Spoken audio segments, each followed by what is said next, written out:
கிறிஸ்து இயேசுக்குள்ளான உங்கள் அனைவருக்கும் சமாதானம் உண்டாவதாக.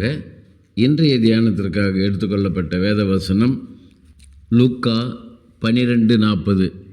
அந்தபடியே நீங்கள் நினையாத நேரத்தில் மனுஷகுமாரன் வருவார், ஆகையால் நீங்களும் ஆயத்தமாய் இருங்கள் என்றார். அல்லேலூயா. மனுஷகுமாரனுடைய 2ஆம் வருகையை குறித்து இங்கே பேசப்படுகிறது. முதலாவது வருகையில் அவர் இரட்சகராய் வந்தார். மனுக்குலத்தை ரட்சிப்பதற்காக இந்த பூமியில் வந்தார். வந்து ரட்சிப்பின் திட்டத்தெல்லாம் நிறைவேற்றி சென்று இப்போது பிதாவின் வலது பக்கத்தில் நமக்காக பரிந்து பேசி கொண்டிருக்கிறார். அவர் மீண்டும் இந்த பூமிக்கு நியாயாதிபதியாய் வரப்போகிறார். அதான் அந்த வருகை குறித்து இங்கே சொல்கிறார். அவருடைய வருகை எப்படி இருக்குமா? நினையாத நேரத்தில், நாம் நினைக்காத நேரத்தில் வருவார்.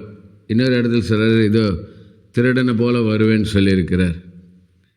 ஆண்டவருடைய வருகைக்கான அடையாளங்களை முன்கூட்டி சொல்லிட்டார். ராஜ்யத்துக்கு விரோதமாக ராஜ்யம், பூமி அதிர்ச்சி, கொள்ளை நோய், பஞ்சம் ஏற்படும். ஆனால் முடிவு உடனே வராது.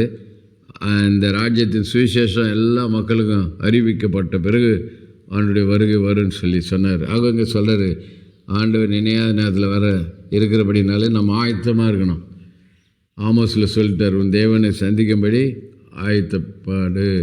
5 புத்தியுள்ள கன்னிகள் ஆயத்தமாக இருந்தாங்க, மணவாளனோடு கூட பிரவேசித்தாங்க. 5 புத்தியில்லாத கன்னிகள் ஆயத்தம் இல்லை, கைவிடப்பட்டு வெளியில் நிற்கிறாங்க. ஆகவே நாம் அந்த 5 புத்தியுள்ள கன்னிகளை போல இயேசு கிறிஸ்துவை, ராஜாதி ராஜாவை வரவேற்பதற்காக நாம் ஆயத்தமாக இருப்போம். ஆகவே இது எச்சரிப்பின் செய்தி. நாம் நிர்விசாரமாக இருக்கக்கூடாது. ஆண்டவர் வரட்டும் பார்த்துக்கலான்னு சொல்லி இல்லை, ஒவ்வொரு நாளும் ஆண்டவருடைய வருகைக்கு எதிர்நோக்கி நம்ம இருக்கணும். விழித்திருந்து அவருடைய வருகையை நம்ம காணப்பட நம்மை ஆயத்தப்படுத்துவோம். கர்த்தர் நம்மை ஆசீர்வதிப்பாராக. செபிப்போம். நேசிக்க நல்ல தகப்பனே, இந்த நாளில் கொடுத்த எச்சரிப்பின் வார்த்தைக்காக உடைய வருகையை குறித்து நாங்கள் பார்க்குறோம். உடைய வருகை ஆண்டவர் திருடனை போல இருக்குன்னு சொல்லி நாங்கள் வேதத்தில் வாசிக்கிறோம். ஆகவே நாங்கள் நினையாத நேரத்தில் நீங்கள் வரப்போகிறதுனால நாங்கள் எப்பொழுதும் விழித்திருந்து ஆயத்தமாக இருக்க கிருபை தாரும். இயேசுவின் நாமத்தில் ஜெபிக்கிறோம் நல்ல பிதாவே, ஆமேன்.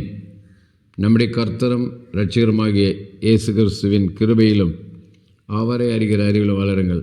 அவருக்கு இப்பொழுதும் என்றென்றைக்கும் மகிமை உண்டாவதாக. நம்முடைய கர்த்தராகிய இயேசு கிறிஸ்துவின் கிருபை உங்கள் அனைவரோடு கூட இருப்பதாக. ஆமேன், ஆமேன், ஆமேன்.